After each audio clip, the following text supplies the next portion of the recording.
welcome to Dreamers. මේ තමයි අපේ ෆ්ලාස්ම vlog එක. ඇත්තටම මේ plan කරලා ගිහපු ගමන නන් නෙමෙයි. අපිට හිතුණ කොහේ හරි යන්න තිබ්බනම් හොඳයි නේද කියලා. මොකද එදා නිවාඩු දවසක්. පස්සේ හිතුණ සමයක නිසා නාන්න පුළුවන් දණකට ගියා නම් හොඳයි නේද කියලා. පස්සේ ආයෙ විතර බාබකියුත් දැම්මනම් හොඳයි නේද කියලා. ෆස්ට් ටයිම් මෙහෙම තැනකට යන්න නිසා අයිඩියා එකක් නම් තිබ්බේ නෑ. හැබැයි මැප් එකෙන් බලලා තෝරගෙන ගිහපු තැන නම් හරිම ලස්සන, calm, beautiful environment එකක් තියෙන ලස්සනම ලස්සන නිදහස් තැනක් වුණා.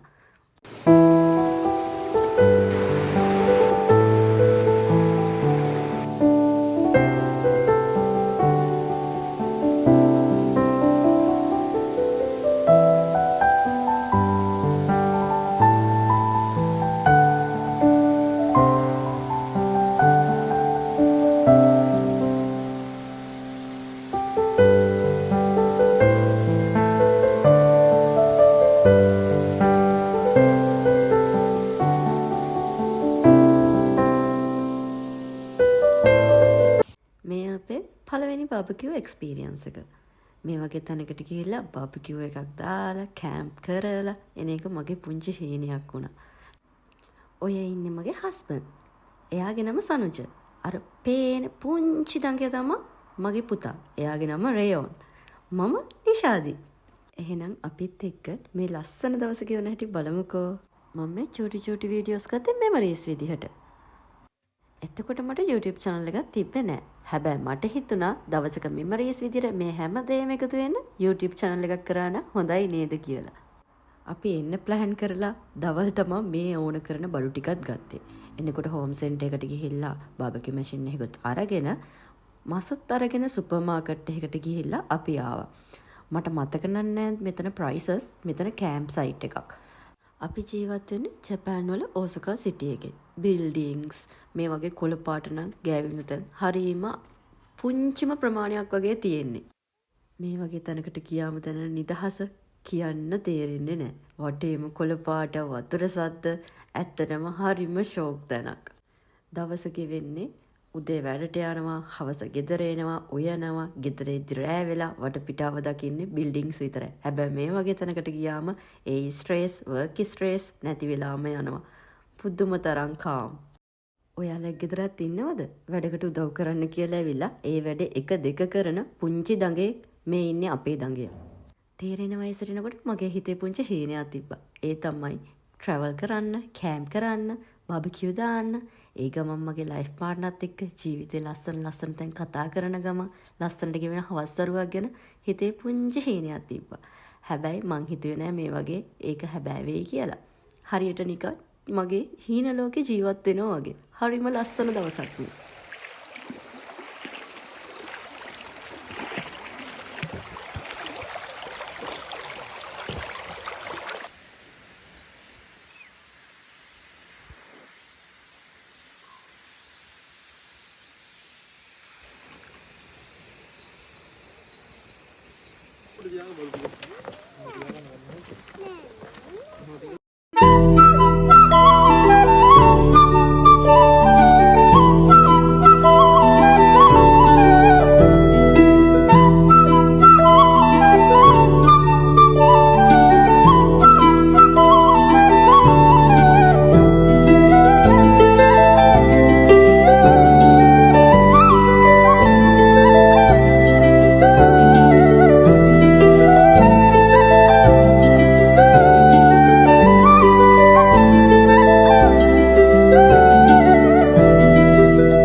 බාබකියු දාලා කාලා ගියා නාන්න.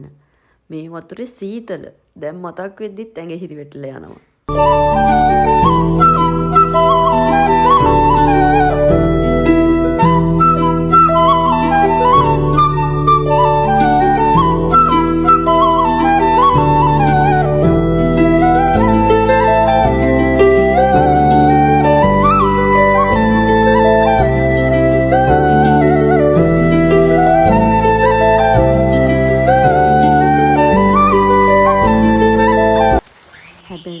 පුංචි ගඟේට නම් සීතල වුණත් ගාණක් නැහැ සෙල්ලම් කරන්න තියෙන.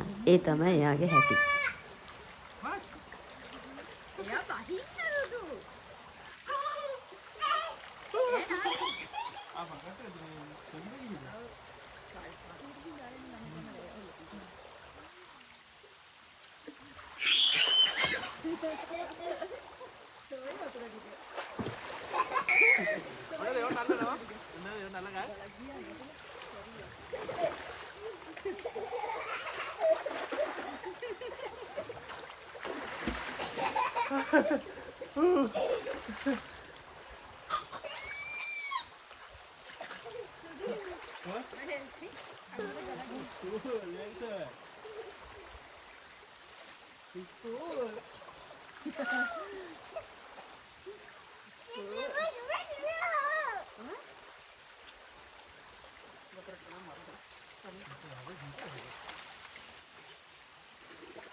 This scene feels like what I once saw on a screen. I searched for a boreal screen. I've never seen someone lit from within, blurring out my periphery. මේ අපි යනකොට දැකපු ලේක් එකක්. අපි අර ගියපු කැම්ප් සයිට් එක නම් 5 වෙනකොට වහනවා. ඒක නිසා අපි එතනින් ආවා. යද්දි හිතාගත්තා මෙතන නතර කරනවා චුට්ටක් කියලා. ඒ වගේම අපි නතර කරලා පොඩ්ඩක් වෙලා ඉඳලා ගියා. මෙතන පුදුම තරම් ලස්සනයි. මේක නිකන් චිත්‍රයක් ඇතුලේ ජීවත් වෙනවා වගේ. ඔයාලා බලලා තියෙනවා නම් ජපානයේ ඇනිමේ මේ වගේ ප්ලේසස් ගොඩක් ඔයාලා ඇනිමේ වලින් නම් දැකලා ඇති. හැබැයි මේ මං S2කින්ම දැකපු ඒ වගේ තැනක්. මෙතනින් මේ vlog එක මං ඉවර කරනවා. අලුතෙන් vlog එකකින් අපි ආයේ හම්බෙමු. පරිස්සමින් ඉන්න guys. Bye.